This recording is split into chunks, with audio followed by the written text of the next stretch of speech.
عايزين نصيحة للأهلي والزمالك وروشتة الصعود والخروج من النفق المظلم اللي اتحط فيه الأهلي والزمالك. والصعود على فكرة بإيد لعيبة الأهلي والزمالك.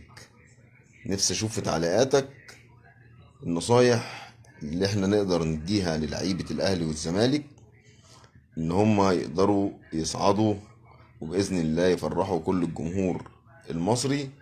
أنا من رأيي إن الصعود بإيد لعيبة الأهلي والزمالك. أتمنى لو أنت عندك روشتة للأهلي والزمالك أشوفها في تعليقاتك. يا ريت تشارك البث عشان نقدر نجيب أكتر عدد من التعليقات والآراء للناس اللي هي هتدي نصايح للعيبة الأهلي والزمالك. كلنا في ظهر الأهلي والزمالك في البطولة الأفريقية، كلنا إيد واحدة. إحنا مش هنسلم بعض لأي حد غريب. إحنا الأهلي والزمالك، احنا في الاخر وفي الاول احنا بنقول ان احنا مصر، ومصر حاجة كبيرة.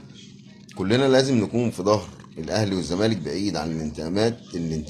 نخلي الانتماءات مؤقتة. انت راجل بتشجع الزمالك وانا واحد من الناس اللي بتشجع الزمالك وعمري ما اشجع نادي الزمالك، لكن اللي شايفه دلوقتي على الساحة الرياضية حبيبي ويابيس، كل سنة وانت طيب يا حبيبي، ما تحرمش منك يا رب.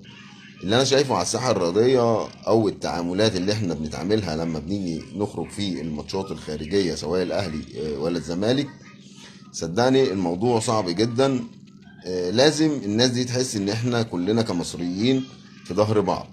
هو في اجمل ان البطوله تكون البطوله النهائي بتاعها موجود في مصر بين الاهلي والزمالك؟